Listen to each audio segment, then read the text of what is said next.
I'm with the Village to Village Board and Potomac Community Village in suburban DC. And I'm just here to welcome the panel as well. I do want to make one request of all the audience. Please put your questions in the Q&A room. Use the chat for chatting among yourselves, but questions in the question and answer period room.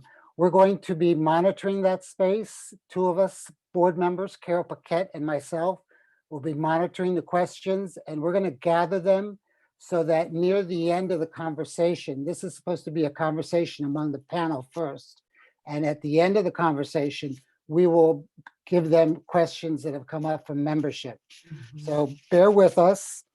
And I think that's it. I guess as a board member, I should make one last plug, and that is, don't forget, VTV always welcomes donations. Go to the website and hit that little donate button. And so with that, I'll introduce Aishin Padilla, a former colleague of mine who I've known for about 20 years now. And she is going to take over the leadership of this panel, and I'm going to go blank. Bye. Good afternoon, everybody. Thank you, Eddie. I am super excited to have the honor to facilitate what I believe is going to be not only a lively conversation, but something that's incredibly informative and I think even more timely with a lot of what's going on kind of in the world today. So I am going to, as you heard from Eddie, this is meant to be a conversation. So we have a panel here who are going to share a lot of their experiences, kind of how they have built more inclusive communities, some of the wins and maybe some of the failures and what they've learned from that, all with the goal of helping all of us to think about how we can build more inclusive communities, which I know is something that's very near and dear to my heart, but also for the network as a whole. It's something that we are definitely thinking about and really trying to make it more of an integral part of the work that we do. So without further ado, I'd like to introduce to you our four panelists who come from really 4 different parts of this country. So I also think it's another reason why it's going to be a great conversation today. Christine Happel is an Ohio native. And as her bio said, she's always been a very community-minded person. She works for the Clintonville Beachwold Community Resource Center, which is based in Columbus, Ohio. We also have Megan Jacomson, who really embodies the motto of her employer, which is participation equals good health. And she is at Hotel Oakland Village, which is based in Oakland, California. Kathy Pointer is an advocate who really focuses her work and her passion to helping to increase the quality of life for the people that she works with for her communities, which is why she leads Kingdom Care Senior Center Village, which is based in Washington, D.C. And last, but certainly not least, we have Elisa Barnett, who I really love the way she frames that she's taken her lived experiences, the things that have impacted her life, and it's really shaping what she's doing at the San Diego LGBT community in San Diego, California. So I am going to start this conversation by posing to each of you as a panelist a question. And I'll start with you, Christine, and this will be asked of everybody, but why is diversity, inclusion, and I would actually add equity to this, important, and why is it such an important part of the work that each of you are doing? Thank you so much, Aishin, for getting us started. Christine Happel here, Director of Village in the Ville and the Greater Columbus Network of Villages. And Village in the Ville opened in 2015, but now here in Central Ohio, there are 6 operating villages, and they operate both in urban and rural communities, as well in an array of neighborhoods, including some that are composed predominantly of low-income residents. And throughout their network, there is diversity not only in the village environments, but also in the background of our members, as well as the range of individuals that we serve. So to answer this question, why is diversity and inclusion an important part of the work we do? I thought back to the way we have always framed the work of Village in the Ville, where all members have something to give, and all members are going to have something that they need or can take away. Our village is built on the idea of reciprocity, something that exists in all communities and that all people are worthy of experiencing. And as Village in the Ville grew, I was approached by a number of individuals as to how they might be able to bring this programming to their neighborhoods. And a couple of these neighborhoods happened to be ones that didn't fit the traditional village mold of white and middle class.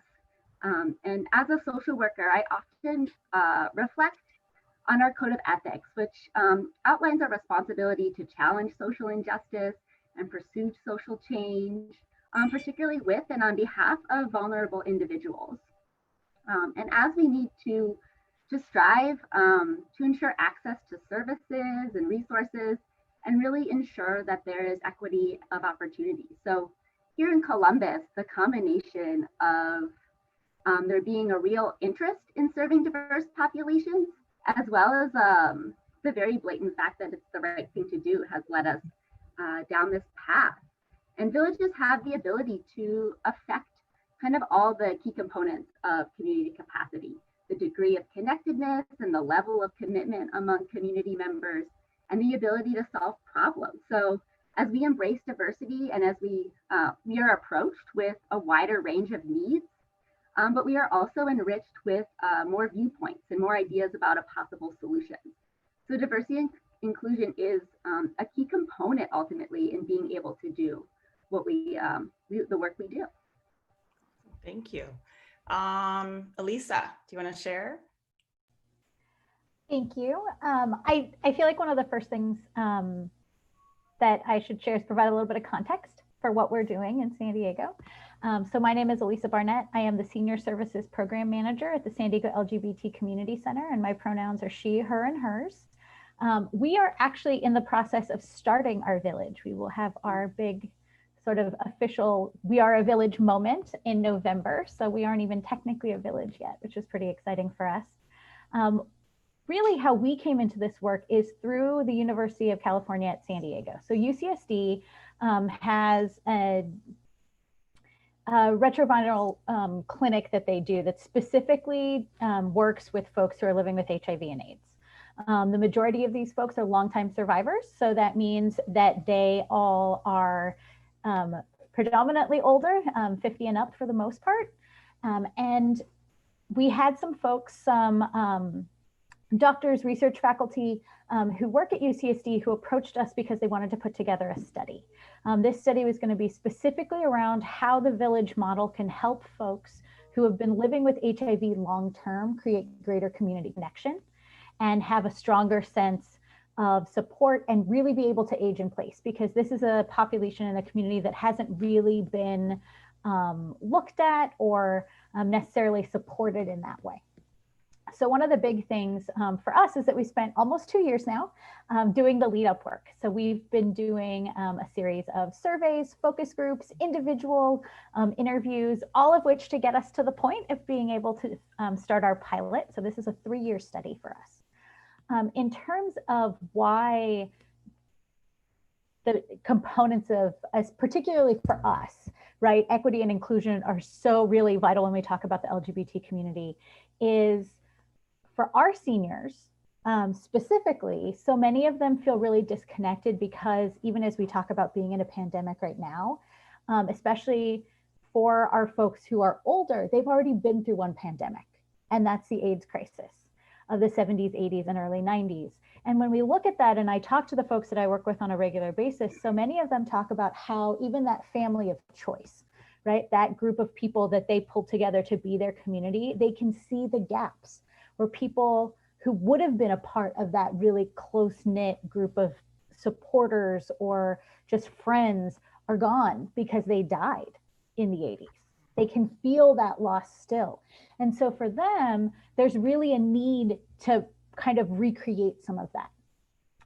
And so for us, this is a very exciting opportunity to very specifically reach out to a community that has been marginalized, that has been overlooked for a very, very long period of time.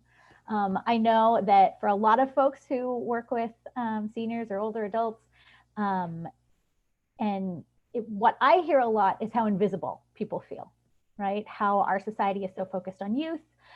That is about 1,000 times more prevalent in the LGBT community. We tend to be really, really youth and sort of youthfulness focused. And so our elders feel even more kind of marginalized, even more kind of invisible. So to us, this is an opportunity to create a space that will not just be welcoming, but really uplift and celebrate the contributions of these folks and create that space where they can come and just by virtue of still being here, we're going to be excited that they're with us. And that means that for us, we are being really intentional and deliberate in our outreach, and not just within our sort of LGBT community, but also reaching out. We have a lot of people of color who don't normally access our services at the center. We have a number of women who don't necessarily access our services at the center because historically it's been predominantly white gay men. So when we look at our village as we want to build that, we don't want to recreate the issues that we've already seen within the context of the center itself. We want to make sure that we're really embracing the entire community. So obviously we're not going to be LGBT like exclusive. However, we will be explicitly LGBT affirming and supportive. And that's something that's going to be really vital to the members who join our village, is that they need to be aware of that and need to be prepared to be accepting and supportive and celebratory of our history and our kind of individual community culture that comes with that. Wonderful. Thank you. And I love the concept of it being explicit and reaffirming. And I think it's actually a nice connection to Kathy and some of the work that I know that she's doing. So Kathy, I'd love to hear a little bit from you and kind of your thoughts around the question that was posed to the group. Hi, my name is Kathy Pointer. I'm with the Kingdom Care Senior Village in Southeast Washington. We are what is called East of the River in Washington, D.C., in a low-income neighborhood, predominantly African-American. And I certainly see the need and appreciate this opportunity to be a part of this panel. Our village kind of started as a spinoff from a faith-based organization, having to try to meet needs of those in our community. When we heard about the village movement, I just really felt strongly that it was an opportunity to connect our seniors, because I think many have the same types of needs in many different ways, but they're not that different when it comes to aging and the types of things that are needed. And finding myself in an environment with other villages and other village directors, really learning and looking at how we can support each other, we can learn from each other. There's a lot we can gain and garner from each other. And that's been a real positive thing for our village, and also seeing just married missions again, and so much. And I just think we're like, so that whatever the seniors needs, whatever, learned a lot as I've been a part of the DC Village Consortium. There are 13 of us EDs, and just to be able to be in those environments and bring back some of that to our village, which I would not have had I not had the opportunity to kind of expand into those territories. So I definitely see the need to just come together and have that diversity and be okay that we're different, and get what we can get and learn what we can learn, that we can then in turn provide the services to our seniors. Thank you. And last but not least, Megan, would love to get your thoughts as well. Sorry, actually. Thanks. My name is Megan Jacobson, and I'm the Executive Director of Hotel Oakland Village, which is a self-contained senior village and a low-income Section 8 property in Oakland, California. Most of our residents are monolingual Chinese speaking, and we had recognized that we are not a traditional village in the sense of, as I had mentioned, we're self-contained. But as Kathy was just saying, a lot of seniors have the same needs and desires, where we had really noticed, that everyone cares deeply about their health and wellness and about their future. So we had formed our village under the premise of being very focused on health and wellness. And as you had mentioned, our motto of participation equals good health. And so including everyone is really in the forefront of our mind, where if we've got several different languages in our property, and if you were on the outliers of speaking Vietnamese, we will go out of our way to include you and find a way to make sure that everyone is noticed and seen, and your voice is heard in our village. So thank you for having us on the panel today, and we're really excited to share our ideas. Awesome. Well, thank you. Thank you all. So what we're going to do is I have some questions I'd like to ask you all, and I can select an individual, but if you're extremely passionate about it, feel free to kind of speak up. If nobody does, I will call a name. But thinking, one of the things that I've heard everybody talk about are kind of these lessons learned, right? Like we've all kind of been exposed to this and doing this work in different ways, but there was this theme of things that you've learned along the way. So would love to hear from you, from each of you, maybe one or two things that you learned through this work, and maybe it's about yourself or the organization, or just how you might do something differently because of something that you learned. So we'll ask that of the group. Yes, Megan. So what we had learned over the years, we started our village in 2011. And originally we were really focused on the social aspect of the village, and doing bingo games and birthday parties and things like that. And over time, as I had just mentioned, that everyone was, we'd found that there was a real need to focus on your health and wellness, which led us to the fight against senior isolation. The more we learned about this and read about it, we decided that focusing on ending isolation among our community was our #1 goal. And that if you're able to do that, you're able to improve everyone's health across the board. So, we morphed from being socially focused to being completely focused on health and wellness and fighting isolation. That's wonderful. Is it Kathy? I think one of the things that we've learned is that seniors are looking for a trusted advocate. And I know for our seniors, they find that in the village. They'll call the village before they'll call anyone else. Wow. And I think that you develop that relationship, you develop that trust, and you give them that stability, that person or that organization that cares, and they know you care, and they have that sense of somebody's there for me. And I think that that's one of the things that we underestimated when it came to just having people available to respond to that, because you kind of have to be available and have the capacity to respond. But I think that that's definitely one of the things that we did not anticipate early on, but we see it now. Any other thoughts? Yeah, so I was going to say, kind of learning the power of the question. And so as we're doing this work, and as someone who's helped villages grow in the community, oftentimes people come to you with questions, but being able to reframe them in a way that allows people to explore what opportunities are available in their community and what they truly need. So, and I think it goes with members as well. So just then, so you're arriving at a place that is both beneficial and sustainable for all those involved. And I think in Village in the Ville, we're always asking folks to give us feedback.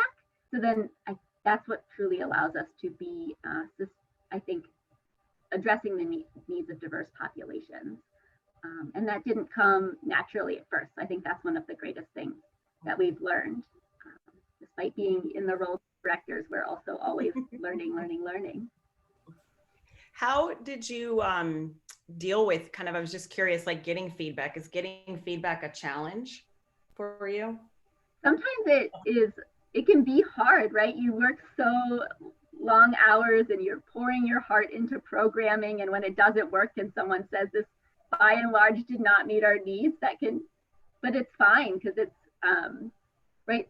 So much I think today, even about our conversations in social justice work, is about going towards a problem and being willing to fail and being willing to receive feedback is a part of the true work of social justice. And so it's all right. It's an enriching, right? You feel more in line with other people and in the work together. True. Yes, Elisa. I was gonna actually, that was like the perfect, because what I wanted to bring up is that even though our village hasn't technically started yet, we've really learned a lot in the process of gathering feedback about what the community actually wants and needs as we look toward creating this village. And honestly, I think one of the things that we have really had kind of a struggle with, as Christine said, like in a good way, if you can put it that way, is that we have to welcome people's anger. There's a lot of people who are marginalized in our community who we come to them and we say, what do you need? And we're all excited. And what they need is a chance to be mad at us first because we haven't met their needs. And why did we wait until now to ask these questions? And are we doing it because this is a political change? Are we doing it because this is what is in the moment and it's, you know, we don't want to look bad? Or are we doing it because we actually care? And these are real frustrations, and it's not so much that we have to sit through it like, okay, they're going to be mad and then we can get to the real work. It's that giving them a space to be mad at us is a part of the work, right? Mm-hmm. And I think that's something that can be really challenging for communities to sit with, is that they have a right to be angry. And we have probably done things that made them angry. And I think it's easy for us to want to say, well, but that was in the past and that wasn't us. And I've only worked here for this long, so it's not my fault, or, you know, whatever it might be. And the reality is that none of that matters. This is their experience of their reality. And I need to welcome that anger. I need to sit with it with them. And I need to prove that I care by not getting defensive, by being willing to accept it. And then, as Christine said, being willing to incorporate it into how we move forward. And sometimes those people who are really angry are the folks who down the road are going to be the most instrumental in helping us get this work done. Because when you're able to build that relationship, they have faith in your commitment to them. And they're the people who you want to keep it real. They're the people who you want to have come back and be like, okay, so we talked about this. You said you weren't going to do that anymore, and you're starting to do it again. And if you don't have those people around, you're never going to actually have real inclusiveness. It's going to be a sort of tokenized thing. So yeah, I really like, thank you for bringing that up, Christine, because that was really like, yeah, we need to be able to sit with that. We need to be able to welcome it into the conversation. How do you, just thinking about what you both were just talking about, and, you know, so often the kind of on the ground things that are happening in community, that very experience about kind of what I call the soup du jour, right? So it feels like the flavor.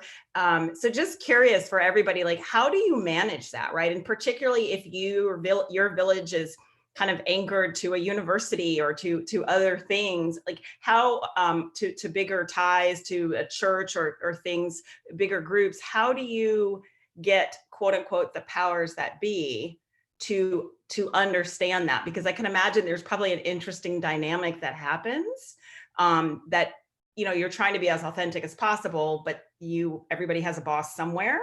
And so just curious like what that balance looks like so that you can do your work, and if you guys have had any of those experiences.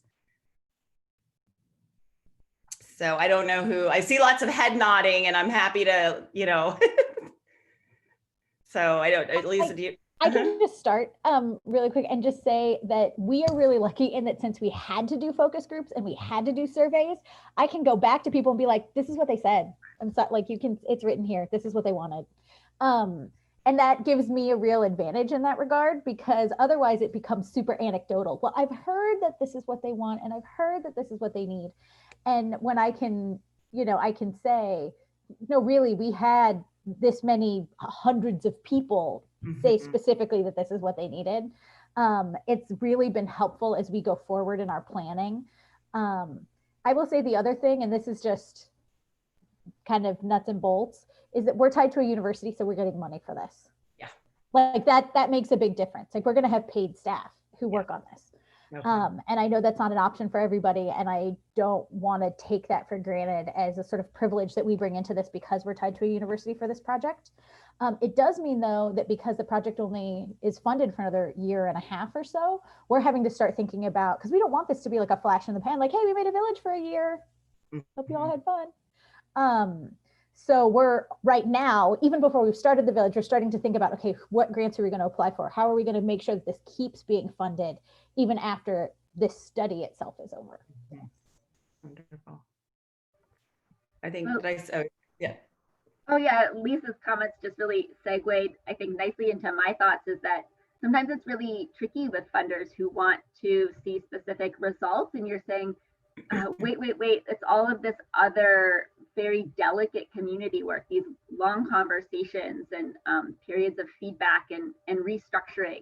It takes a long time, beyond the year or two that people want to see results in projects. And I think just as the directors of programs advocating is part of our work, and that's an ongoing conversation that nonprofits and people in working with humans are undertaking every day, and that's definitely part of the role we're filling here in Columbus. But grateful to all of the people who support the project as well, though. Wonderful. I'm going to switch gears a little bit and thinking about, your programs are all in different stages. How have you kind of gotten the word out? What are the tools or the mechanisms that you've used to kind of let the community know about the village? And are there things that you believe are kind of tried and true, or things that have totally failed as well in terms of kind of building up the village itself? Kathy? I think one of the things for us, we, again, being a part of a faith-based organization, we had a group that we kind of started with that were already kind of a part of what we were doing. We did reach out to a lot of other communities. We're very involved in our community. I'm on a number of boards, connected with a number of community organizations. So we got the word out through a lot of that. Now, the thing we had to be careful about, though, is that you have to have capacity to serve. And that's always the concern. You can get the word out, you can get an influx of seniors to join the village, but the question becomes, do you have capacity to serve them? And that's one of my biggest concerns, is to make sure that as we do grow the village, we can still maintain our commitment to provide the services that we say we're going to serve. But to answer your question, we advertise in local newsletters, we advertise in local grocery stores, certainly word of mouth through all of our community connections, all of that, and other churches. So we do get the word out, and we just kind of very careful. The other thing too, I don't know how large everybody else's service area is. That's another concern for us in the DC area. Some neighborhoods are smaller. Ours is a whole ward, which is larger. So just kind of working through those dynamics as you're trying to still maintain what you can offer as services. Wonderful, thank you. Elisa, did you have a comment? I thought I saw your hand raised. Just for like 2 seconds. I just wanted to kind of vaguely tangential, but related to what Kathy was pointing out when she was talking about capacity. Like we're starting out with, because we're a part of a study, we need a minimum of this many people. So we have a number we have to hit, which is kind of weird and awkward.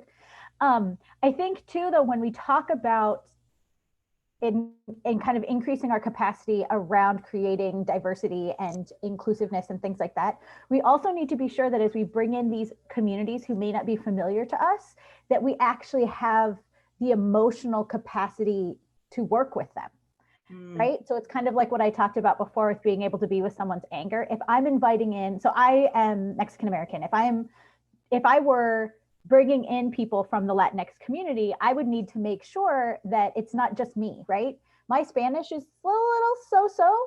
And so I want to make sure that if I'm making a specific outreach to the Latinx community, I have people on staff who can speak Spanish, right? I want to make sure that I'm actually able to not just sort of make a false offer, right? So if I'm going to advertise in Spanish at Mexican grocery stores in our like kind of geographic area, I then need to make sure that there's people who can answer the phone in Spanish when folks call with questions, right? So it's, and that's just sort of one example. I think we need to have folks who are able to actually meet not just sort of the tangible needs of the individual, but what Kathy mentioned before about how the folks in their village will call the village first.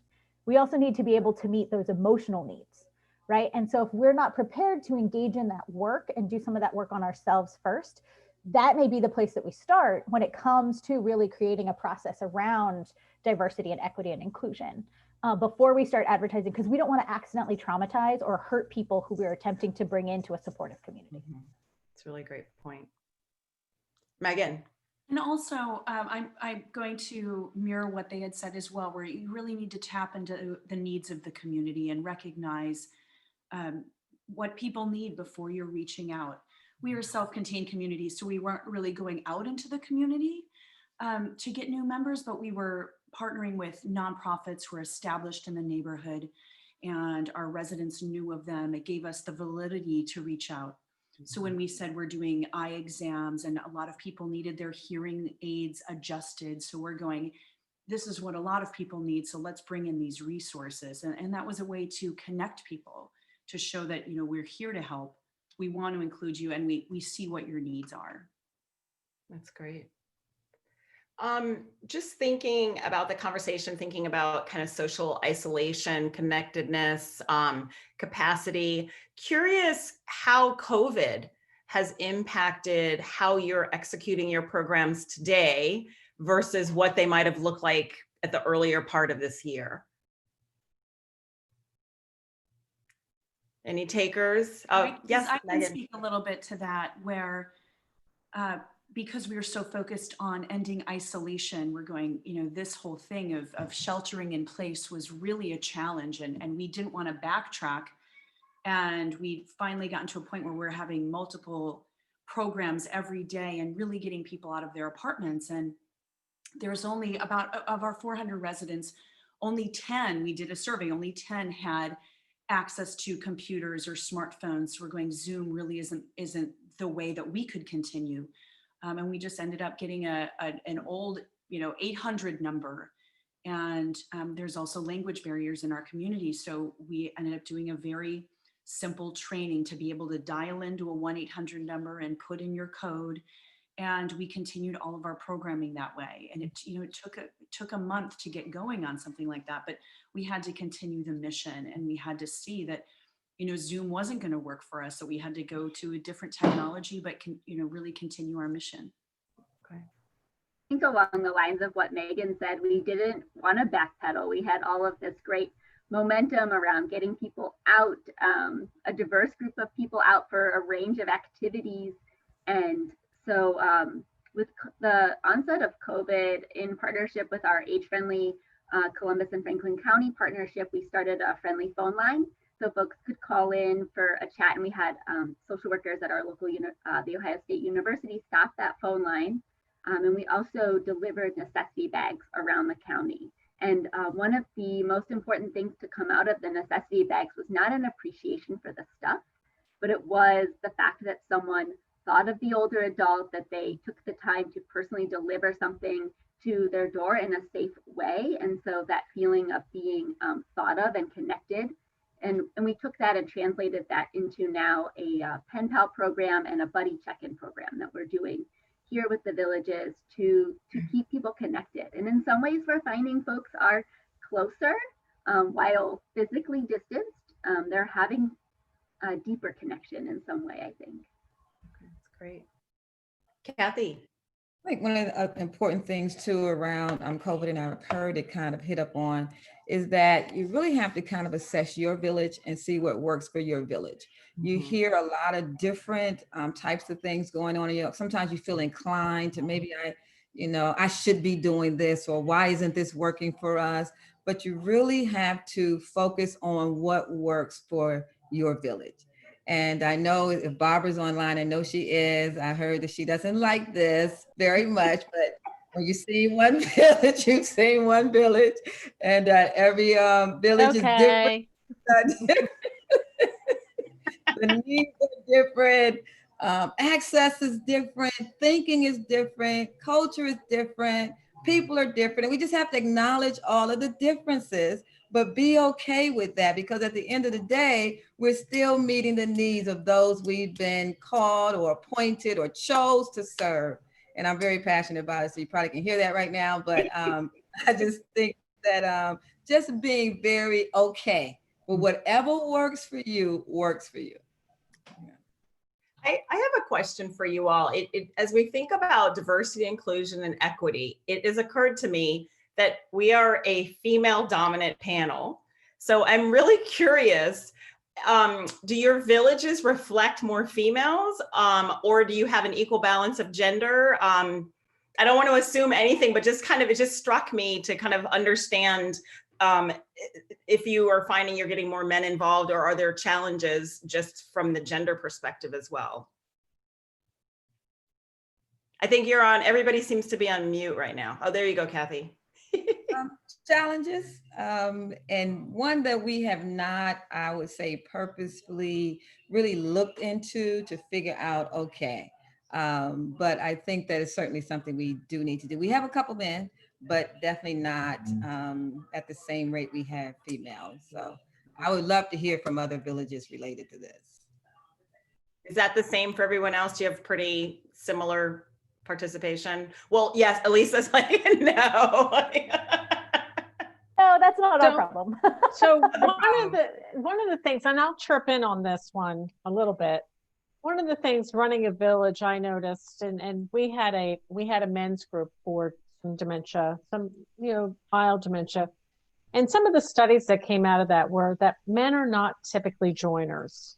They don't have the hobbies women do, or they go out. I'm not saying all, but it's more. They go to work, they come home. And so being able to embrace some of the concepts of the village movement and grassroots, we were women, I hate to say, some of the women were PTA, and doing, organizing events around if you had children or your church groups. You see that. So I think it was a cultivation of bringing men in and sharing and getting their voice in and what they want as in their community. No, so I just thought I'd throw that out there. Any other thoughts? Does anybody else want to share? No? Well, it looks like from the chat, though, that many villages face with the same issue. Okay. And so I don't think it's an isolated issue. It's one that typically seems to kind of exist across many. Mm-hmm. Which, as we think about inclusion, gender is an important component too, right? So it just occurred to me. I'm like, oh, let's not, forget about that. I do want to make sure we leave time for question and answers. And I do want to pose one question to you all, but Elisa, I want to make sure, did you have a thought or something you wanted to share? I just saw a question float by asking if there were any communities that had any gender fluid or non-binary individuals. And I can say we do anticipate having non-binary, transgender, gender fluid folks, cisgender in our community. And I really look forward to, as we progress, and especially when the study is finally complete, being able to share that information more broadly. So maybe in the future, I will be able to come back with some of my colleagues from UCSD, and we can kind of share what came out of that for our community. But also, after this, if there are folks who have questions about inclusivity around our transgender, non-binary kind of community members, I am more than happy to talk to them and talk about how we've done stuff specifically around that. I also wanted to ask one quick question. Elise also prepared a poll. I just want to know when to throw that out there for people to look at. So you let me know so that we can have feedback by the end. Okay. Why don't we do the one question and then we can probably put the poll out as soon as we're done. Okay, that works. Okay. So just as we start to kind of go into the Q&A, and I'm assuming there's going to be a lot of questions for the panel, if you think about somebody who may be starting in this space or is thinking maybe differently about kind of building a more inclusive network, what's one or two kind of pieces of advice that you would give to the individuals? And I'll start with Kathy and then go to Megan, Christine, and then end with Elisa. Well, I think you either have to have diversity on your staff who can understand diversity across, the various aspects of different things, or you have to be connected with others. For me, as I said again, I am really appreciative of the consortium we have in DC. Our villages, our EDs, we come together every month. And they give me some of that so that I can see other things. I can hear about things across the villages. So either you have to have the staff that's going to be able to help you look at from different perspectives, or you have to be engaged with other villages or other individuals who can provide you a broader perspective, because you kind of come into it only kind of knowing what you know. So you have to be able to expand that some kind of way. And I think Kathy just really touched on two of the points that I was going to make. And one just being that recognizing that all the villages are really going to truly look different as they serve different populations and different neighborhoods, but that is a true asset. So it was less about replicating what, we had done with Village in the Ville, and rather about exploring the true needs and assets of that community and embracing those. So that was kind of the one bit of information to pass on, but then also that importance of connection. So just connect with members of that community, have conversations, invite, it's a little bit harder in our COVID world, right? It's, but finding new and different ways to connect with people. Wonderful. May Megan. I add something? I know I've talked. Yes, please.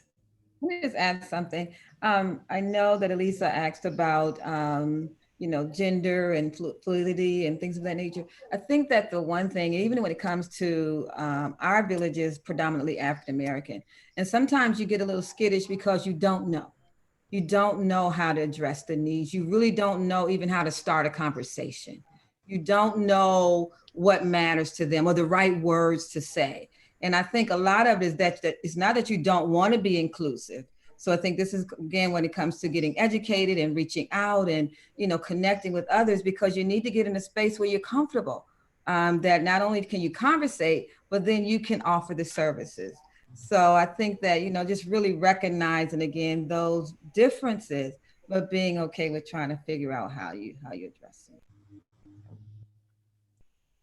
And that was similar to what I was going to say, is really understanding the needs of the people you're trying to reach out to. And if you don't understand it, don't be afraid. Don't be afraid to ask and do surveys and really just be completely open to what the answers are going to be. Awesome. Thank you. Thanks. Elisa. I was going to say, I love what everyone has been saying. I've actually been taking some notes as like the baby village person here. So, no LGBT pun intended. So I think for me, one of the big things, and this comes from a lot of this comes from my previous work in doing and working in behavioral health. When we talk about outreach, we often talk about making sure that we're inviting people to the table. And I think something that we sometimes forget is that we need to show up for them first. So if there's a community that you're particularly interested in connecting with, San Diego has a very significant refugee community, right? If we want to connect with them, we don't just invite them. They don't know who we are. Why should they trust us? We need to show up for them first. So if there is a community event, I need to go and be seen at the community event. If there is a resource fair, I need to reach out and say, hey, can I be a part of your resource fair? This is what I can bring to your community. That's where a lot of this starts, so that down the road, when I say, now we have something that we would like to invite you to attend, they know us, they know that we're committed to their community, they know that we genuinely care. And it becomes, again, it's that relationship building. And for marginalized communities, oftentimes that relationship needs to be built really intentionally from our side, right? I think especially for people of color, for Black and Indigenous folks, we are asked to educate all the time. It's Elisa, you're Mexican. What do Mexicans want? And I'm like, I know what I want. I can tell you what I need. And at the same time, that becomes exhausting after a while, right? being the person who's always educating, who never gets a chance to just be like, I just need things, stop asking me and give me what I need, right? So I think that it becomes a matter of, if we show up to them later on when we say, we would like to know what you need because we want to help.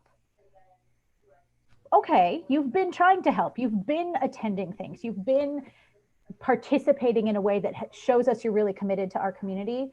Okay, it's a less exhausting conversation because I don't have to teach you about the basics of my community.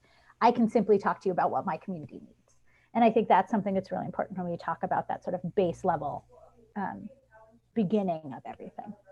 I appreciate it. I You all can are I, very, very wise. Yes, Eddie, you I'm have, sorry, can I build on what Alyssa just said? yes, please. The importance of reaching out to the communities that you're interested in reaching out to, and both humbling yourself to allow them to understand that you're not there to impose things on them, but that you're trying to learn from them, and then looking for opportunities where you can be mutually helpful to each other. I think that's important. Again, I use the example of going to Alaska as a Latino from DC, but reaching out to the Alaskan Native community and saying, would like to bring the resources that I bring from this organization to maybe work together. And they kept, it took over a year for the Alaskan Native community to really come to trust me and understand that it wasn't the 900-pound gorilla imposing something. Right. So that's an important piece. No, it absolutely is. We're going to open it up to Q&A. I know that Eddie and Carol have been kind of managing that, and I'm seeing there's a lot. So we'll do that. And I do want to say thank you all. I think you guys have been incredibly honest. And as I said in the beginning, a very lively conversation. And I know I've learned a lot. So Eddie, if you want to kind of pitch some of the questions that are being asked. Sure. And what I've done is I've been keeping track of them. I've grouped a couple, and I'm going to start with the areas that hasn't been touched upon. And one was originally targeted to Christine, but it's really for everybody. And that is, how does a village model change for rural communities? How can a rural village engage people of color and low income people when they're, one of the other people said, you know, what we're planning to do is visit places of worship. Any thoughts about the differences in rural America versus suburban urban America? Yeah, so really I feel like my fellow village director, Tessa, should be answering this question. She works with Union County Neighbor to Neighbor, which is our rural village in our network. And by and large, they're doing many of the similar types of activities and services, lots of transportation and yard maintenance and things that we are engaging in. And so perhaps I could take down contact information and then get a better answer for that. And I think the idea to reaching out to churches and any kind of grounding point in that community is always a great idea. Looking at where are people gathering and where are people putting their focus or kind of finding their path in that community is going to be a great place to gather information and folks for participation. And basically you're affirming what you all have been saying all along. You go to the community, not have them come to you. You reach out to them and ask them. There was another question about collecting dues and what impact that had on the ability to grow more diverse and equitable. Anybody want to tackle that one? I can say that from our end, part of the reason that we are specifically tied to a grant is so that we wouldn't have to have dues, because especially within the LGBT community and for folks who've been living with HIV long term, there's often a historical lack of financial stability, kind of going back quite a ways due to all kinds of various like systemic marginalizations, especially when we look at our Black and Latinx community. So we specifically said no dues in order to enhance the sort of diversity and equity that we're able to provide as we build this community. Okay, and I will share my experience in Northern Virginia when I started a village that I was paid staff and was supported by the Area Agency on Aging, but because we started with no dues whatsoever, eventually our funding ran out, and technically we folded the village, even though for the past 3 years, I basically still go over there as a volunteer, and it's become a friendship. You know, there's a dozen people who we just play cards, play bingo, have lunch, hang out, cut each other down, and have a great time. So Carol just sent me a text, or an email.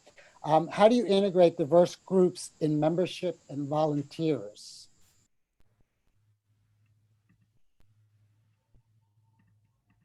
Going once, going twice. I'll take a stab at it. I think the integration in membership and volunteers is like integration in the rest of the village. You have to do your homework. You have to pay your dues and try to show folks that there's some value, and again, that you're willing to adapt to their needs and desires, not just what the existing village already has. I think all of you have touched on that earlier, and I can't stress that enough. I see Kathy's taking herself off mute. Go ahead, Kathy. No, I was just listening. I'm sorry. Oh, no. Okay. All right. All right. Another question that I answered, but maybe you all have some thoughts, said a few specific things that white people do that can be off-putting to people of color. I answered that online, but I thought it would be interesting to hear what your responses were.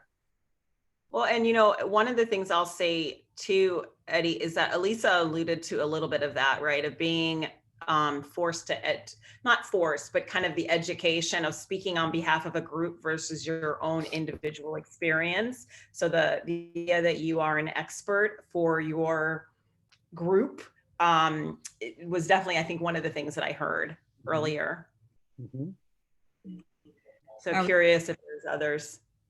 I think that, oh, go ahead. You want to speak, Kathy? Go ahead. I'm sorry. I was going to say the same thing, that I think that because it always puts me on the spot, because I don't know. I mean, I know what I like. I know what I'm accustomed to or what I enjoy, but I don't know what a 60-year-old senior wants. I don't know what a young 12-year-old guy wants. I don't know what a 3-year-old, I don't know. So, and I think that the assumption is that you do know. And people are looking for a response, and I don't always have a response. So it puts me sometimes in an uncomfortable position. There has been a request, I'm sorry, Alyssa, I'll let you go in just 1 second. If the panel can, if you're willing to put your email addresses in the chat so people could reach out to you guys individually, that would be appreciated. Go ahead, Alyssa. I was just going to say that I speak from my experience as a biracial, bicultural Latinx individual,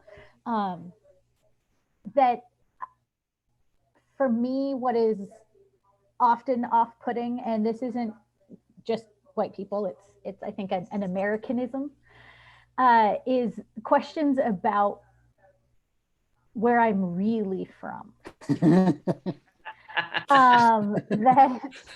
that you know, I'm very proud of my heritage, and I will happily talk about the area of Mexico that my family is from for like hours. Like, don't get me wrong. I think it's when it becomes a sort of accusation, and you have to prove your worth in being here. Alyssa, you don't have an accent. I know.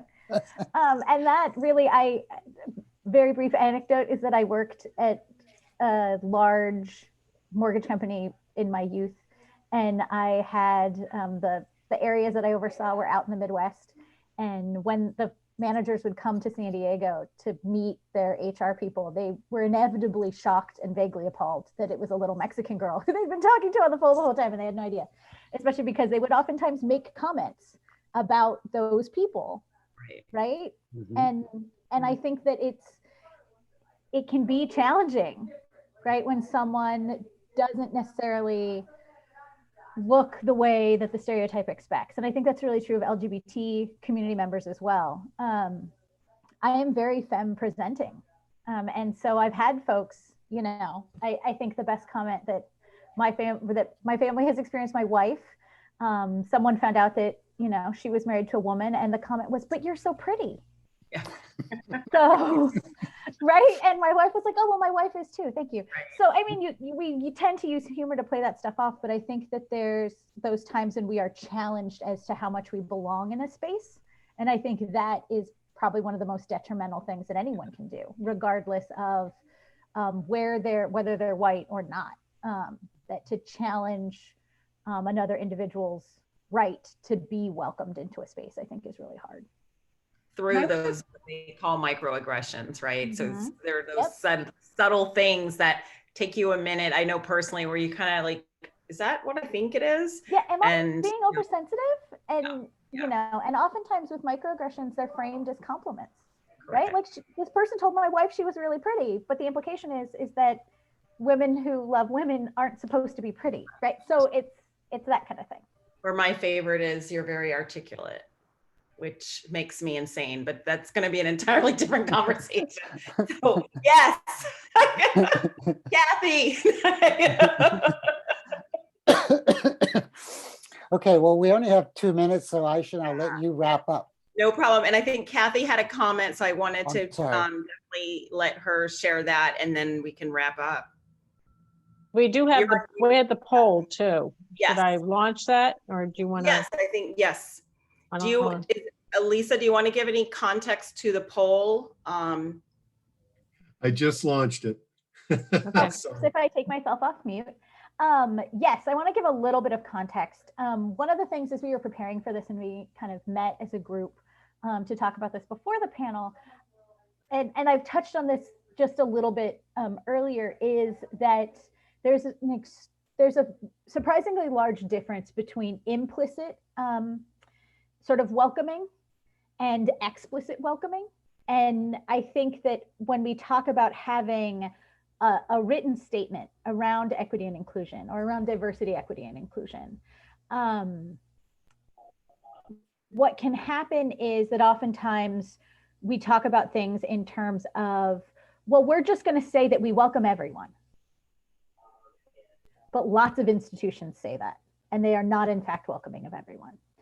So the idea behind asking, do people have something written down, is because it will help bring organizations, bring villages to a place where they consider what explicitly are they saying to welcome folks. Are we calling out that we welcome people regardless of their race or gender presentation, sexual orientation, nationality, language? I know that for me, when I see we welcome everybody, okay, I'm not necessarily going to come in and be my authentic self.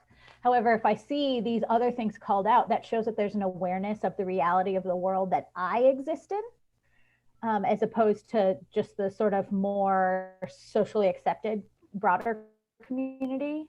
And so that means that to me, I'm more likely to come in as my authentic self. I'm more likely to come in at all, or to come back. And so that's sort of why I wanted this question asked, just so that we can kind of be having that in the back of our heads as we continue this conversation. Because my hope is that it's like, not like we came to a panel, but that the conversation continues within the villages after this panel is over. No, I think that's great. Please, everybody take a moment to complete that. And, you know, along the lines of what you just heard, this is meant to be a conversation, not with the intention of a one and done. But really the things that we've talked about here, the hope is that we can start to think about how do we build on them, think through what they might look like in the work that we're doing uniquely. So I do want to be respectful of time. I want to say thank you to the entire panel. This has been really, really my privilege. And I think we've given everybody a lot to talk about and think about. So thank you, thank you, thank you. Thank you all. There are the results. Oh, Nice. better than I anticipated.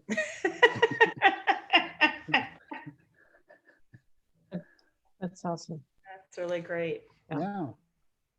And we'll share that information with you all. again at after the conference is over. All the information has been shared. Thank you all very much. I'm going to turn it over to Eddie. He is going to be introducing our next presenters. Take it away, Ed.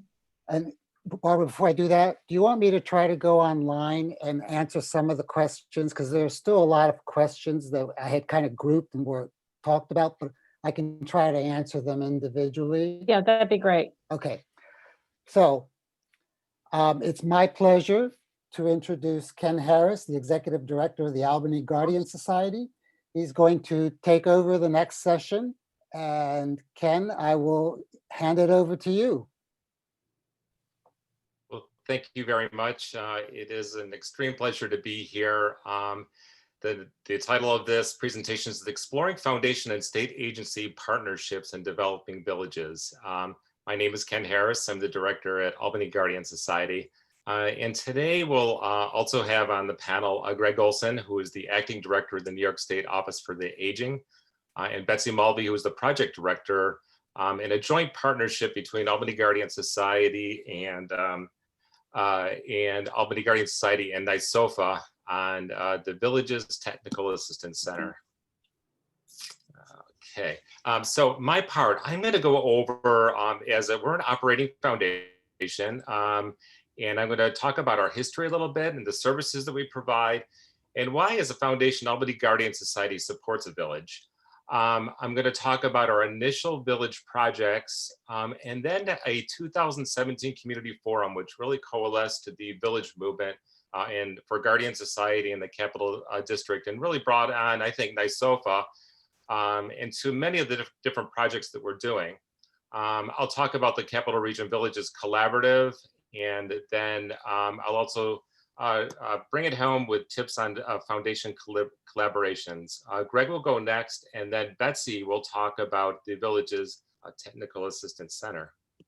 So Albany Guardian Society, we were founded in 1852, pre-Civil War. We're one of the oldest not-for-profit charitable operating foundations in the Capital Region. Our mission is really focused on seniors. It is to improve the life of seniors through education, information, research, and community engagement. In 1852, a small group of women came together in a living room in downtown Albany. Their goal was to improve the lives of seniors in their community. It may sound resonate with a lot of people, because that's how villages started. And that's kind of, I think, one of the reasons why we got really interested in the village movement, because it really went back to how we started. Different. We were an adult home from 1852, and there was no service support, and it really was neighbors. And then we closed the adult home in 2000 and became a foundation that really focuses on education and community engagement. So very briefly, we put on about 125 educational programs a year, and pre-COVID, they were in person mostly. We worked with, we have an education center in Albany that holds about 30, so they were small classroom, but we also partnered with larger organizations like libraries to hold bigger forums. We had national speakers community forums. We focus on research. Rensselaer Polytechnic Institute, SUNY Albany, Siena College are some of our partners in research. For the longest time, we still do publish a senior housing directory, a transportation directory. We've been involved in the village projects for about 8 years now, and bringing on several partners, including State Office for Aging. But this kind of shows where our focus is as a foundation, with the village movement and village projects being really integral part. Albany Guardian Society, so why support the village movement? It really supports our initial and current mission of promoting independence and community engagement.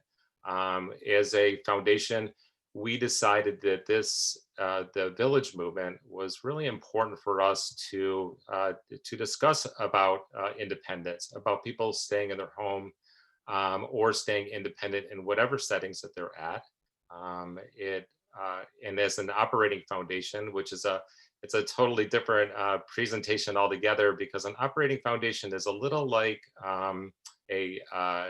having your own not-for-profit organizations. It's different than a grant-making foundations. There's not many of us around, but I think that it really, it drove us as an operating foundation to become extremely involved in the day-to-day projects of the Village movement.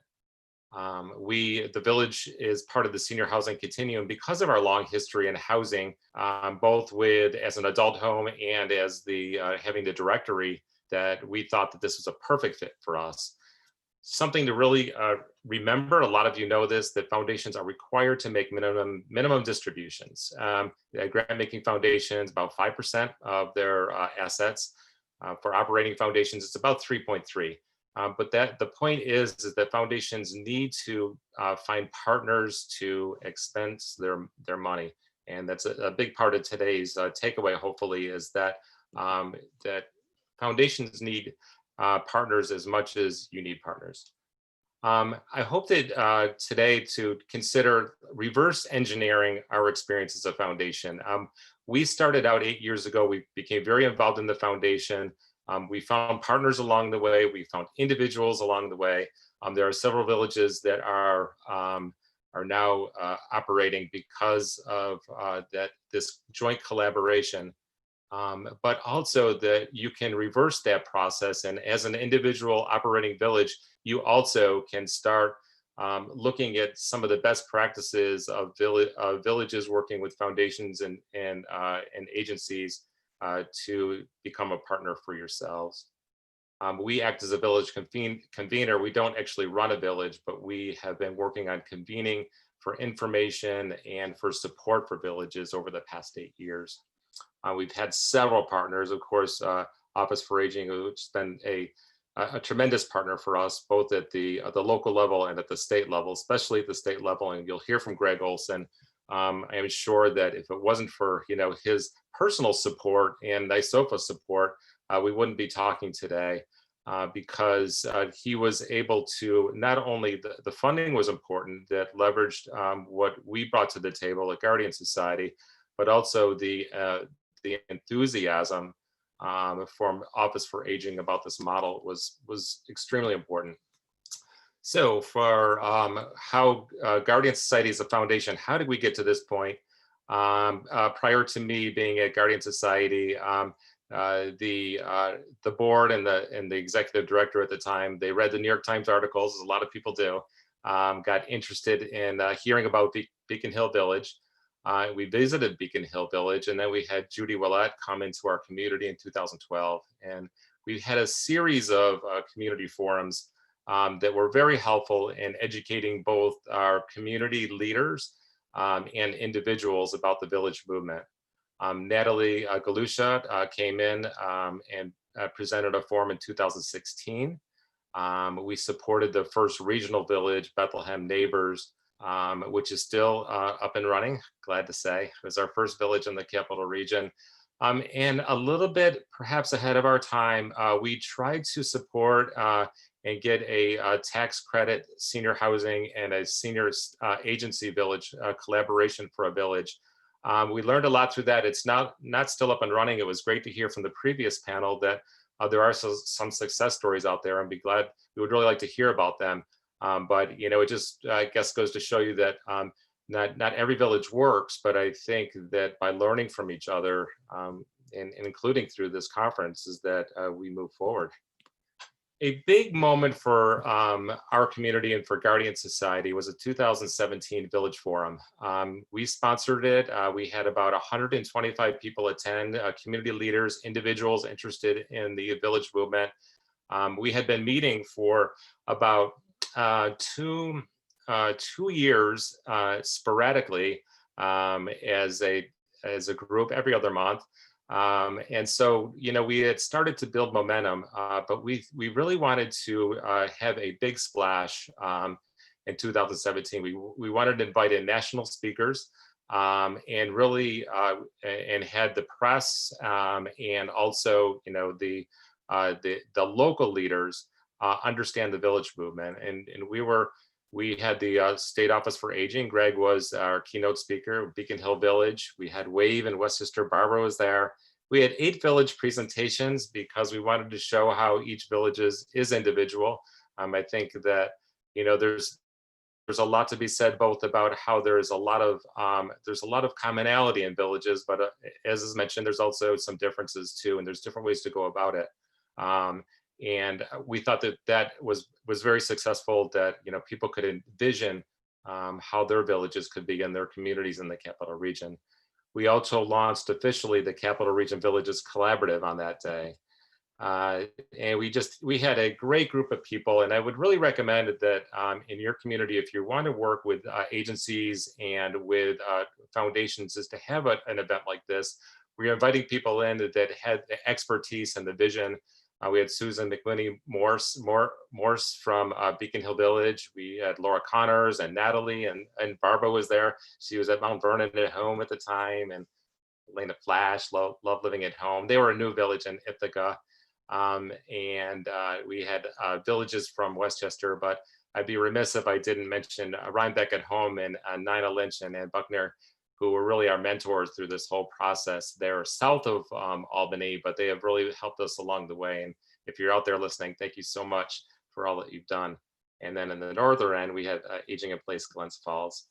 Off of that meeting, we have a website, crvillages.org. We continue to have our meetings, and the meetings also have an educational component, but just as important is the networking component, where people are coming together, discussing their villages, their success stories, and their little step backs. And I think that several of the village actually became a village because of the networking opportunities and those meetings where people got to know each other, discussed how they could work together, and that's been very successful. So besides a forum that brings people together on the educational part, that regular meeting was very helpful for us. On our website, we do have About the Village movement. The Village to Village Network has been such a partner for us along the way. And also, not only as a collaborative, but also individually and as a foundation too. So that has been a great partnership too. These are the pages on our website. So from 2017 to 20, Albany Guardian Society and State Office for Aging, we've worked together for many years. So it was a logical partnership for us. We have been involved, the Guardian Society has been very involved in the village movement, and NYSOFA also on innovative programs. So when we got together, Greg and I, and we discussed this, it just seemed like it would be a great partnership. We found out through the Villages Technical Assistance Center that incorporation is a big part of a village success. So, finding foundation money or other money, state grant money, first need to be incorporated. So Guardian Society, one of the things that we did is we offered some funding, upfront funding for people to become incorporated. So they didn't have to work on that first, and they could start out by, helping with the support of the financial support from whatever resource is available. We did research papers on the village insurance and the benefits of joining a village. We worked with RPI, the design lab. So I would also recommend that as you're thinking about state agency and foundation partnerships, to look at universities and colleges in the area for the research component.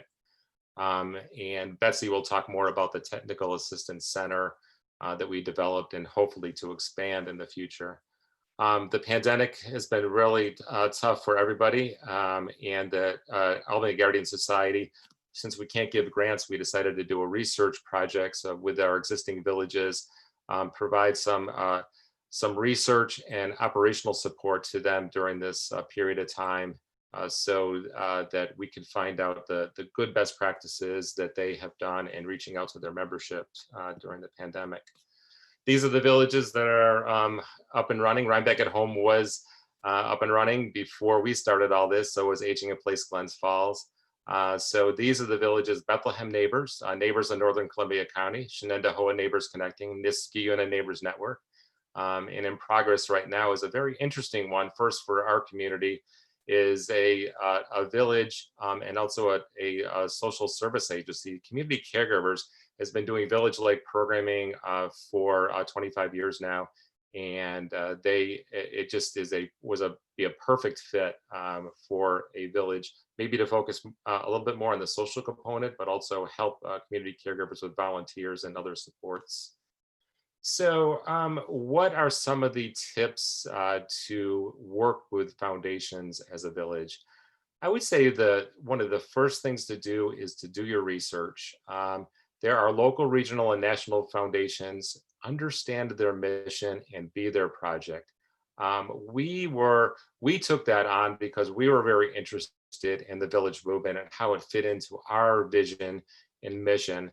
And I think that's the work that you need to do, is really research what type of foundations are in your area. I think local is always a good place to start because we are such a local grassroots organization that it would resonate with local foundations. Another place to go is regional foundations. So, smaller foundations often use, in our area, it's the Community Foundation of the Capital Region. And they manage the grants for other smaller foundations. So usually they have a website, ours does, and they dig deep. You can dig deep into their website and talk to their staff. National level grant makers in aging, and I put grant makers in health because I think that you have to expand your thinking about what villages do. If you don't necessarily recommend that you go for operational grants all the time, but what is the service that you can partner with a foundation on that would add value to your membership? And certainly health is a major part. Greg will be talking about that in his presentation, but expand your thinking with foundations and find out what their mission is and how your mission and the village projects that you're doing could blend together. So to find that angle to connect with foundation's missions and really develop a proposal for funding. It's really interesting that as a foundation, very rarely do not-for-profits come to me and ask to meet and present a proposal for a collaboration. It does happen in a successful oftentimes, but going back to the research, find out who the executive director is, and a goal is for a board presentation because there's just two sides. There's the staff and the board, and those are very equal and important parts of the staffing of most not-for-profits. Brainstorming on projects, being creative. In collaborations, we have a great collaboration with Office for Aging, with universities, with businesses, with local libraries. It's really, it's a village within a village because we are working together, not only as individual villages, but as a collaborative. And the Capital Region Village Collaborative works with all these people to better and improve villages in the Capital Region. And I would be remiss to say, marketing is important. There's people out there that could help you with that to get the word out. And reach out to us. Albany Guardian Society, myself, Betsy, and Greg are more than willing to help people understand how foundations and state agencies can work with villages to not only increase funding, but also increase programming. So thank you so much. With that, Olson, Acting Director of New York State Office for Aging.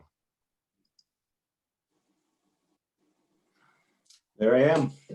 Well, good afternoon, everybody. It's a pleasure to be here. I think my slide deck is going to be coming up in a second, but it's great to be here with you today. And I wanted to just really thank Ken and congratulate him. He went through a litany of accomplishments quite quickly, but Ken and the Albany Guardian Society have been tremendous partners for us for really many years. And while we set this up in a particular way, what he didn't mention, because this tees up what I'm going to talk about today, is that the Albany Guardian Society partnered with us in the late 2000s, in the 2007-8 area, to do community empowerment forums, which really was the precursor to age-friendly communities. We called it different in New York State. We called them livable communities, but that was prior to AARP and the World Health Organization putting out the 8 domains of age friendly. And so what I'd like to do today is kind of walk you through the way that I think about things. Ken and I hatched the VTAC idea that Betsy's going to talk about, and I want to mention Betsy in a second, over omelets at a local restaurant. And I think it's a great idea and how we move forward. But, I'd be remiss if I didn't talk a little bit about the context, because I think context is really important. And for those of you that are working in the village movement, to be thinking about what I'm saying in terms of what it is you do and how those things fit together. Because, our investment, both in terms of man hours and funding, for me anyway, was really a no-brainer. I'm responsible in New York for overseeing a network of 1,200 subcontractors, 59 county offices for the aging, over 4.6 million people over the age of 60, 4 million caregivers, and we have about 3.6 million people in the 45 to 59 age group, which is not only our caregivers, but our next set of older adults. And this isn't about being in competition with anybody. This is about limited resources. This is about how you can leverage partnerships, how you can connect community, get people back to, the 1950s in regard to how communities were structured and how people supported each other. And I think it was a very, very important thing to be a part of prior to COVID. But I think what COVID has really demonstrated is that we have to connect a lot more dots. We have to keep the momentum going, and having a group of individuals who are helping each other, not only help the care recipient that the village movement is all about, but we know staying active and engaged is going to have a lot of beneficial impacts on those volunteers as well. Are you able to pull up my slide deck? Not that I don't like seeing Ken, because he's a great guy, but I see Ken. It was also, thank you. It was also great to have Betsy join the team. So I've known Betsy for years and years in a variety of different capacities. And so when Ken hired her to be the leader of the VTAC, which she will talk about, it was really a breath of fresh air. Somebody who was very compassionate, hardworking, passionate about their work. To bring her into this mix really helped round it out what we were trying to do, which was to be able to provide an entity that could take a community from an idea into an implementation and do that on the schedules basically of local community partners. So I'll wait for the slide deck, and I apologize, I can't move them myself. There we go, thank you. So if you can start that, and again, bear with me with the next. I'm going to try to walk quickly. And also, Barbara, if you can let me know if I'm running out of time, I'll speed up. I'm going to try to walk fast. I'll give you the hook, don't worry. Okay, the context is really important, because you got to understand, again, the lens that I see this through, both in terms of the Cuomo administration, who's been a huge supporter of our agency and older adults in general, but also the overall vision of making New York State the healthiest state in the country. And to do that, a lot of policy decisions were put into statute and executive order and others to consider how everything we do as state government supports us to become the most age-friendly state in the nation, and to embed a health across all policies approach into government work. So what does that mean from the layman's perspective? It means that what we know is that healthcare outcomes, most of that has to do with how people, where they live and what actions they take. Do I have access to nutrition? Do I have access to parks? Do I walk? Do I exercise? Do I smoke? Do I live in certain neighborhoods where the air quality is not good? That those types of things really, really matter to the overall health and wellness of people in general. And so fitting aging in there and the role of the villages, which I'll get to, is a natural. Next. And so the governor, we have just passed our third round of 5-year prevention agenda. What was great about this year is this was the first time that aging was actually included in our prevention agenda. But as you can see, it focuses on the social determinants of health, those things that I just mentioned that really matter to people. Again, access to healthy foods. Do I have heat? Can I pay my bills? Am I going to lose my home? Am I homeless? Am I exercising, et cetera, et cetera? and how we can emphasize healthy aging across the lifespan.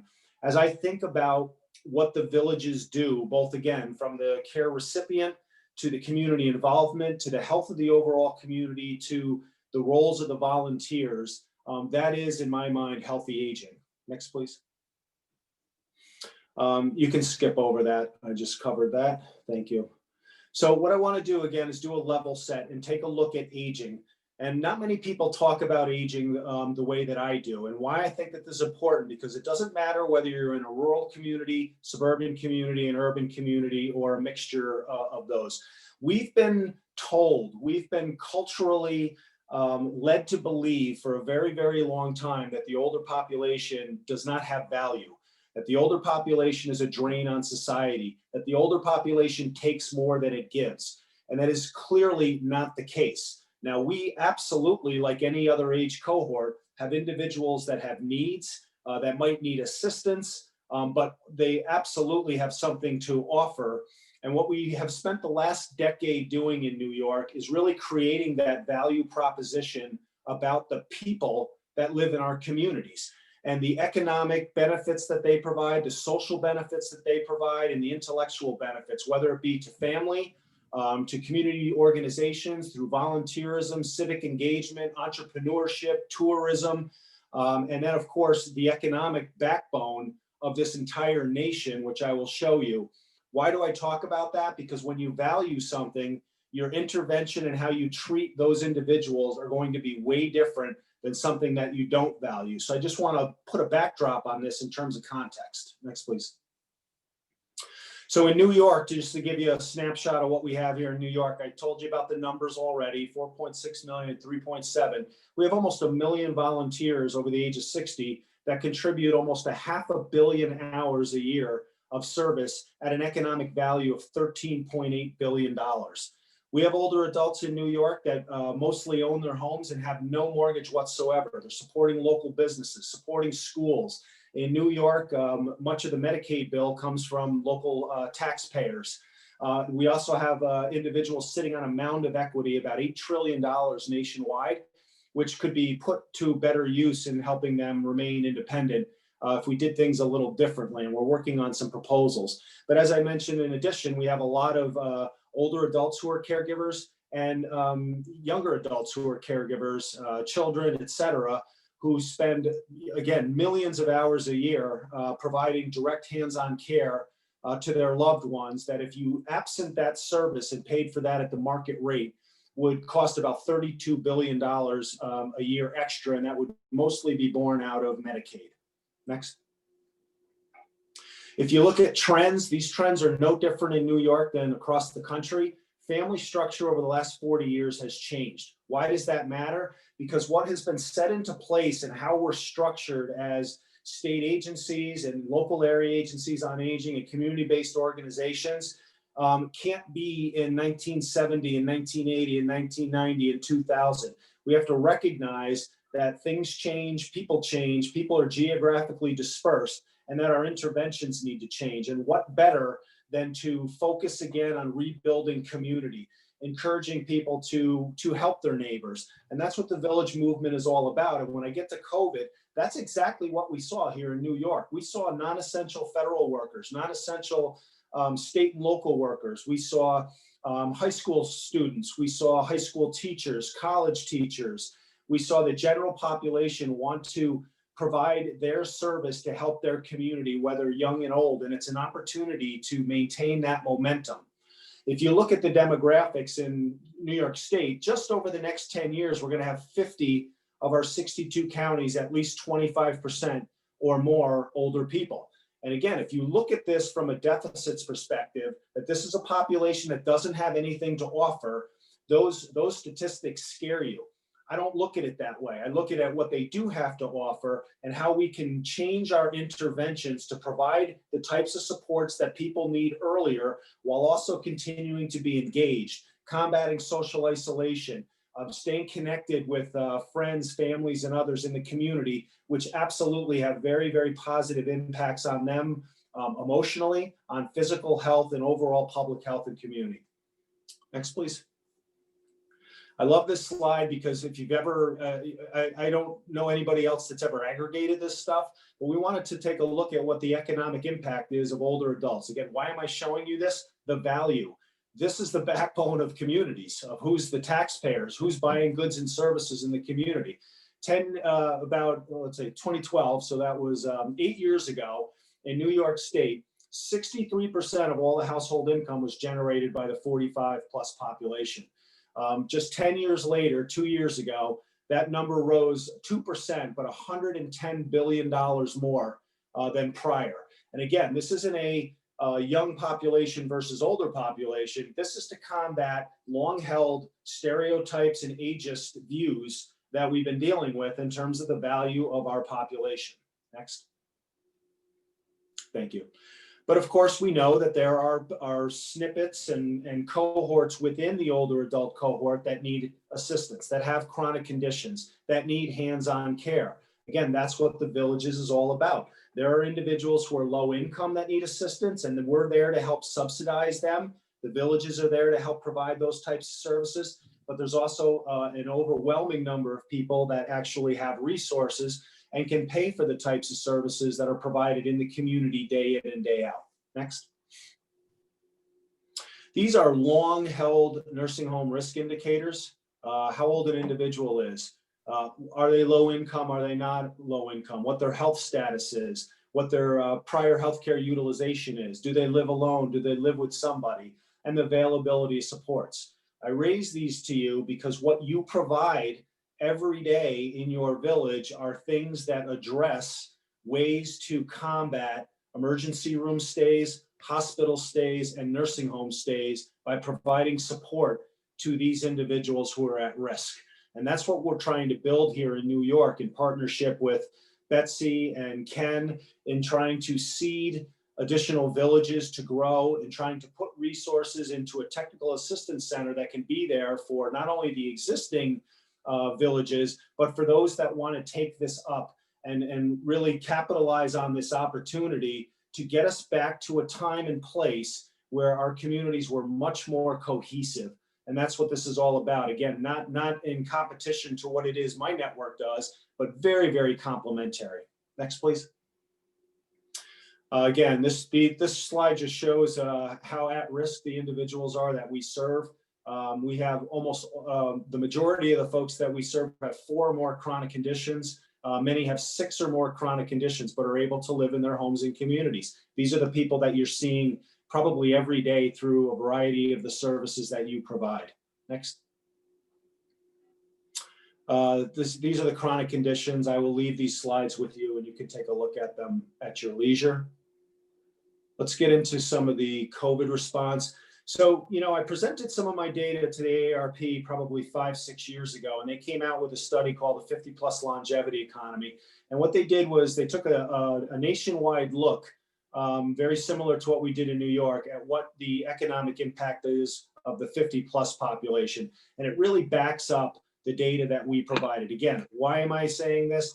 Because the population that we serve is very valuable. Why else? Because most people don't believe it, because we see it in TV, we see it in commercials, we see it in anti-aging ads, we see it in cartoons for our children.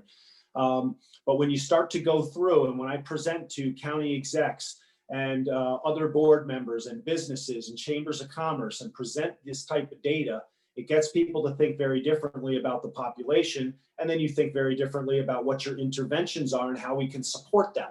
So when Ken talked about, going after foundation dollars and others, there's other places where you can look to, like community banks and businesses in your community who have, older adults working for them, that have caregivers working for them who are caring for an older adult while they're working. But you look at some of this data, 83% of all wealth is held by people over the age of 50. 43 and 30% of all federal, state, and local tax revenue is generated by the 50 plus population. Next. They're huge spenders compared to the younger counterparts in many areas that are really important to our economy. We also know that they are the #1 age group who volunteer, no surprise there, who are entrepreneurs. That's actually a big surprise. You might think it's the 20 to 25. It's not. It's the 50 plus population.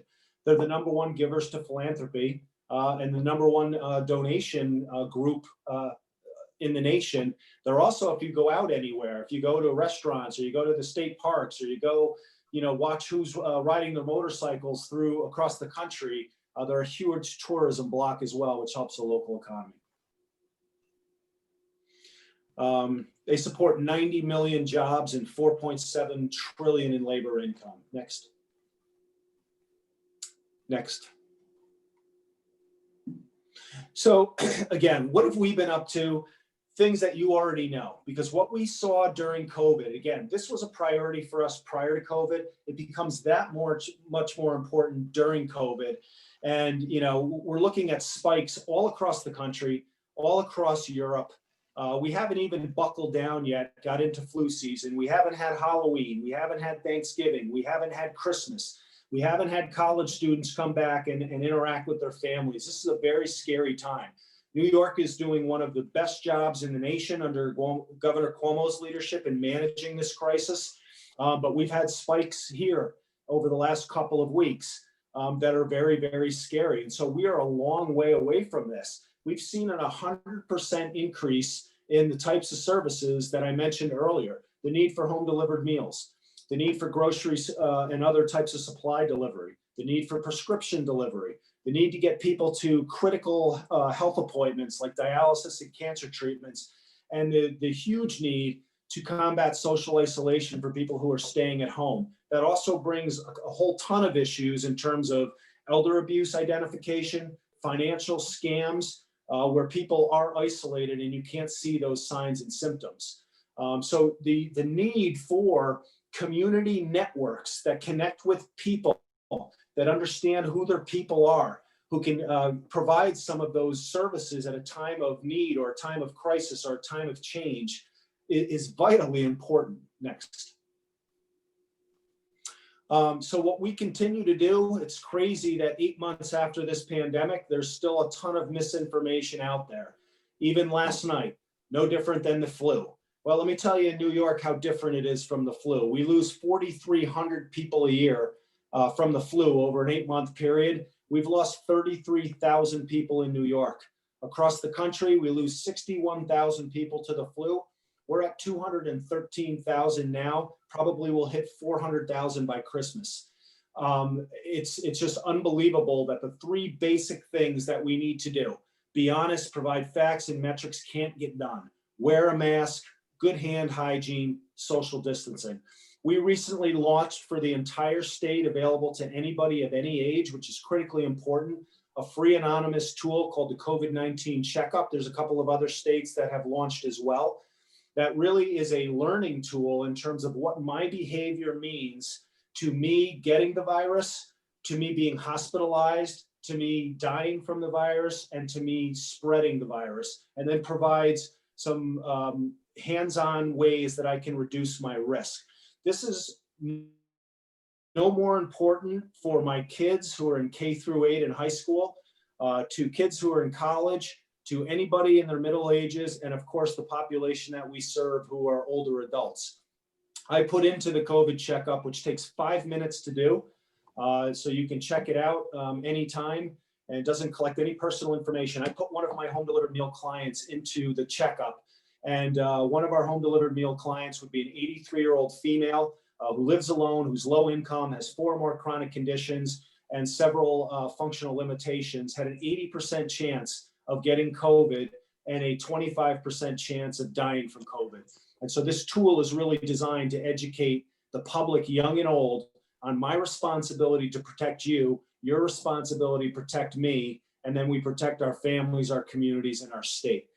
In New York, the governor passed the strongest stay-at-home guidance called Matilda's Law after his mother, which in the beginning of the pandemic was targeted to people over the age of 70, people who had chronic conditions and underlying health conditions, to stay at home. Hence the huge demand in services that we had to provide. That guidance has since lapsed, but the point being that many people are in the same situation we are in New York State, is that they're afraid to go out. They're afraid to go to places where they may think that they're going to get it. We're seeing super spreader events all over the country. So the increase in services are things that, again, are going to fall on my network and are going to fall on villages, and which is why we need to continue to build and strengthen them. Next. Am I running low or am I good so far? Does Betsy have a presentation also? Okay, so you're running really low. If we want to Okay, leave some room for Q&A. I'll talk even faster than I'm talking now. So I already walked through the primary services that we provided. I would think that many of those are things that you are familiar with. We've been very fortunate to have unlimited federal and state flexibility in how we provide services and not let the bureaucracy and regulations, get in the way. We were able to deliver 1.7875 million masks to our communities across the state. We delivered 3,200 cases of hand sanitizer, and we are working on a whole bunch of new pilots to increase access to things we know are important. Transportation through GoGo Grandparent. We are the first state in the country to offer a private pay model for older adults and family members to be able to purchase these types of services where we were barred from doing that. And then obviously combating social isolation, which is just a huge problem. Next. I'll talk about the Animatronic Pet Project very quickly. This was a very exciting project to combat social isolation. We measured this over a year period and found a significant decrease in isolation, depression, and pain for individuals who adopted these pets. We've put out almost 1,200 of them in the last 6 months. Next. You can go right through these domains. I talked about that a little bit early, but what we're talking about and what you guys do fit in every single one of the age-friendly domains and livable communities, which again is why you're so important. So again, all of what you do support what the governor does. All of what you do support what I do. You're very, very complementary to what our network does, because many of these services are, like I said, they're similar to what we already provide, but we just don't have the budgets to add all of these additional services. And I love the idea that you're engaging the community to help the community. Next. And again, why you're important, you're membership driven, grassroots, you're nonprofit, you're run by volunteers and paid staff that know the people, know the community, know the resources. You can coordinate access to affordable services. You provide volunteer services, including the ones listed, that not only have a benefit, again, on the care receiver, but on the volunteer themselves, which has been long studied and long known. You offer access to vetted and discounted service providers. The trust factor is extremely important. What you do is based on the needs of your community, not what somebody's telling you from 400 miles away. It's one-stop shopping, help people age safely and successfully in their home. That's where they want to be, supporting their family members, and positively impact social isolation.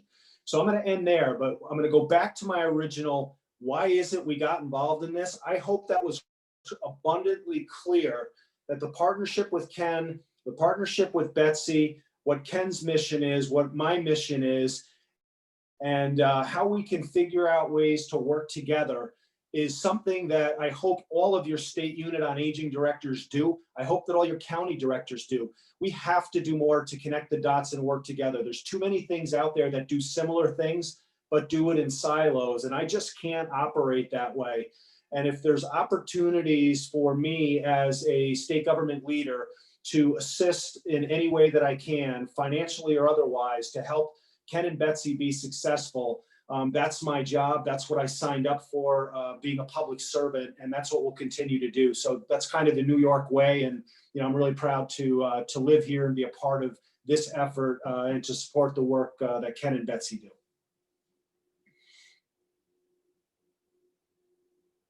Terrific. Thanks, Betsy.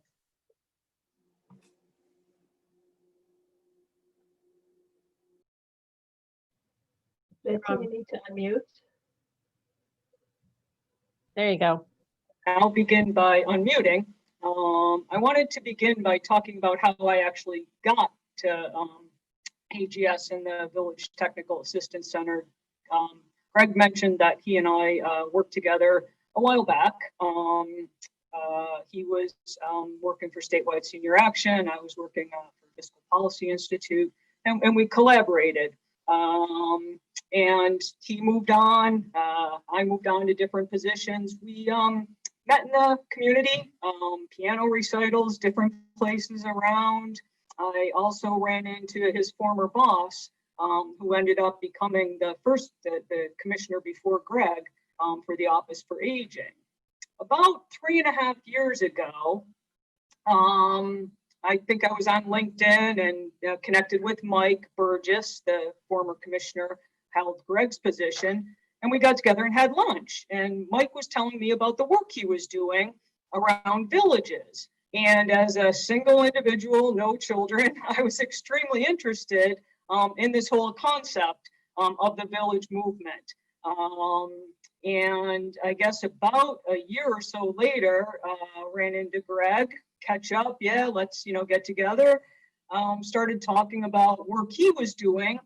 And he had an idea, to start this Village Technical Assistance Center, and, asked me, what do I know about it? And I mentioned that, Mike had told me a little about the village, and person very interested in it, getting older, single, no children, house, not really sure what I would be doing.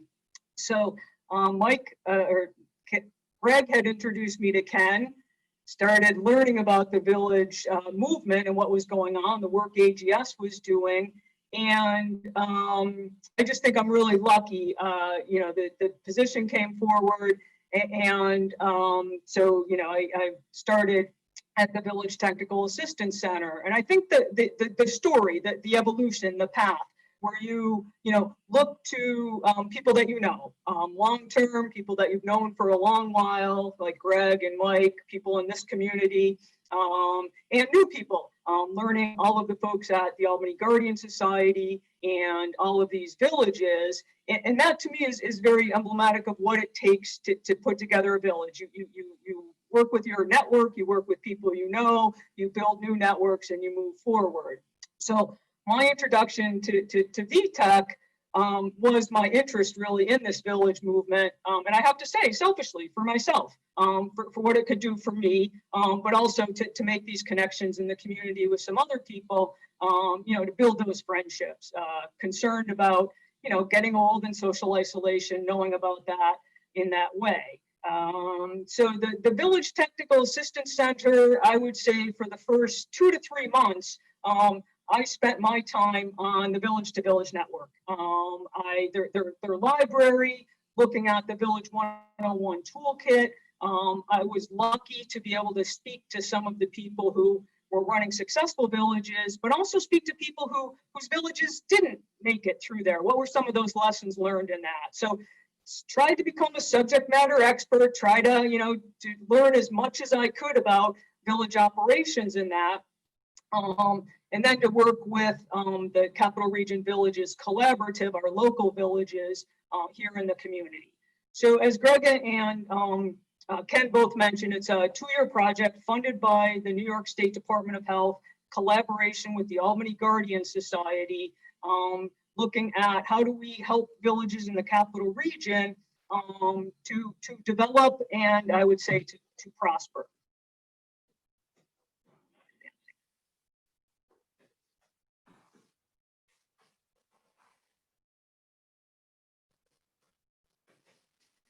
So Village Technical Assistance, obviously looking at evidence-based practices on village information. I said, spend some time learning about things. We've developed various trainings, have a website, looking to build that information for the assistance, but also to share it, to bring it out to the community. So VTech, Albany Guardian Society, and obviously the State Office for Aging have all done different types of training. What is a village, how to go about creating a village, looking at bringing people together. Recently held a forum in Schenectady. What does it take to make a village? Different interested people come forward, and actually have had 4 or 5 people now raise their hand and say they were interested in pursuing this idea.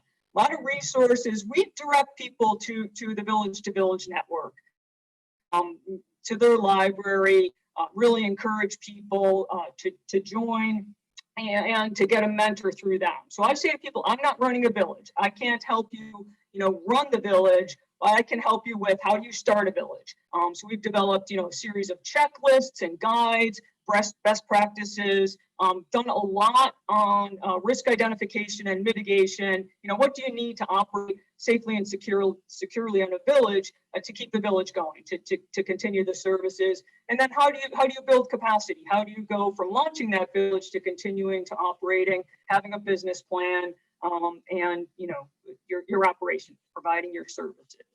We have, Ken mentioned, I think, spent a lot of time on startup. Each state obviously have your own process of incorporation and ways to go about doing that. So looking at creating detailed lists of, very simple, you have to do this, file for your incorporation, but then showing a sample of filed incorporation papers, the sections that you have to fill out. So being pretty prescriptive about this is where you have to go, this is what you need to do, this is how you set that up. Looking at how do you get your tax exemption, what are different organizational structures. Ken mentioned we recently worked with a group in Guilderland that's considering kind of coming under a parent model. We haven't seen that model here in the capital region. Parent model, it may be, may grow into a hub and spoke model, so that there's a lot of exciting opportunities here, working with some villages on how to develop a business plan, budgeting, step-by-step budgeting, how to go about doing that. And then what services, when, how do you go about serving the membership in that way? So we're looking, we put together kind of a white paper on community partnership, identifying sources of funding. Village Technical Assistance Center has been able to assist 4 or 5 different villages locally, both by managing some grants for them and also helping with some of the money that AGS has put forward. The AGS board and Ken have been huge champions of the village movement, and having them behind the VTech has brought more and more people to the table and gotten more interest in developing a village. Working on, how do you get volunteers, what's required for training, and how do you retain the volunteers, and building out the services for the members with businesses and there. COVID-19, has been a challenge for everybody. I've been charged with, what are some of the best practices? What are the technologies that people are using? How are they going about doing that training, getting people on there? How do you safely work with volunteers in a COVID situation? What kind of additional risk mitigation is needed? How do you continue to connect with the members when you can't do the social programs, which we know are so important? And then the Albany Guardian Society has right away, March or April, I think we started with some Uber calls, which were kind of on the simple end for people who weren't computer literate. Now we have a couple of Zoom accounts, so we loan one out to the community for groups that maybe don't have the capacity to do Zoom or want to work that way. Ken mentioned the social isolation study, and now we're meeting by Zoom, as are many other people in that way. So I just want to wrap up by saying, I have a great opportunity, look to people who I've worked with in the past, and the new people that I've met through the Albany Guardian Society. And I do think it's very similar to how villages are, how they're developed and organized. You rely on your neighbors, your friends, the people you know, and you build new relationships, and that's what creates a vital village. And I guess we can answer questions if people have. That's terrific. Wow, lots and lots of information, and the chat room is littered with, please share the slides. Lynn, do you want to ask the questions that are in the queue? You're on mute. Yes, I see that. Thank you. Yes, happy to. So there was a lot of please share the slides. We also had a question about asking and this is a great question, is anyone looking to do anything to get Zoom or other hardware to seniors? The kids are all getting laptops and Chromebooks, and what's being done for the older adults? Yeah, that's a great question. Can you hear me? It is. Yep. You can hear me? Yeah. So that, I mean, that's one of our challenges, you know, as pre-COVID, there was a lot of services that were starting to be developed on a technical platform. And I think that that's great. But, you know, a lot of the things that we do will never be technologically, you have to still have the face-to-face. So there's a couple of things that we're doing. I mean, we were able to work with our congressional delegation to get $1 billion into the CARES Act. So I want to thank Senator Schumer and Congresswoman Maloney, who's on the Appropriation Committee in the House. That brought $73 million to my agency that I was able to get out to the community. Big issues, right? Number one, there is access to MiFi or Wi-Fi or the internet. In a lot of the state, there is no access, and that's not going to be a short-term solution. Number two, there's individuals who may not be able to use the technology for whatever reason.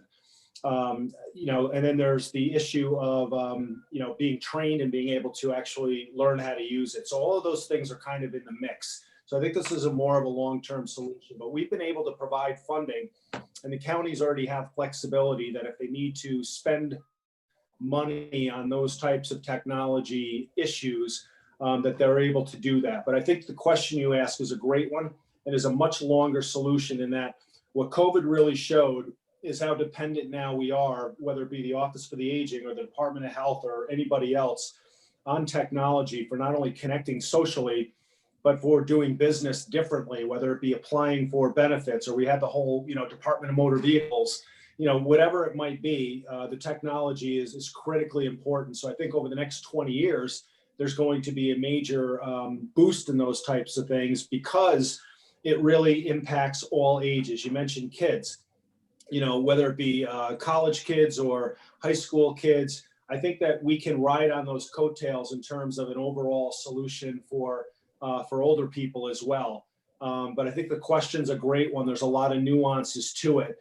And in terms of federal and state advocacy and local advocacy, there's going to have to be a different ask in addition to just service dollars to be an investment in technology that's going to benefit our population. Right, and I will say that we are far behind Europe and in some cases even the Middle East in terms of not providing free Wi-Fi. You know, there are many cities around the world that people just get free Wi-Fi, and I think certainly it's something that could be advocated for. And for those of you in the tech industry, you know, I throw it out there. And also we have, Well, there is I'm sorry, we also have an I'd like to issue mention with, that Albany Guardian Society, when we went from in-person training after COVID to online, is we had 3,000 people that really didn't know how to Zoom. So I was talking about angles before with the foundation. We had one of our staff who really never used Zoom before, but she learned really quickly and was able to provide one-on-one training for seniors. We had 3,000 people that came on, and it was really busy for a while, but it was really valuable to have that one-on-one training and help people through. There are online videos for people, but you know that really doesn't help when somebody is looking at their devices and their Wi-Fi, as Greg was saying, is that, you know, you really have to help people along with that. And that's a service the village could certainly provide, and funding also through foundations, for instance. so I know we're out of time. Just 2 talking points. We're right at the top of the hour, so we're going to have to go to the next segment. But if you could provide access to the PET project and get it to us, that would be great. Either through the forums, whatever, have a couple people chatter. We do have Village in the Box, a document that a bunch of village members created. It's in ours. I think Betsy, you had mentioned. And the last thing I want to mention is it's not so much getting the materials to our seniors, but the broadband and capability in rural areas, which is really the hardest part. So thank you very much. I do just want to point out that Barry from California mentioned that he was able to get some tablets donated for his members. So no, he's in Canada. Oh, I'm sorry. He's I'm in sorry. Canada. Yeah. Sorry.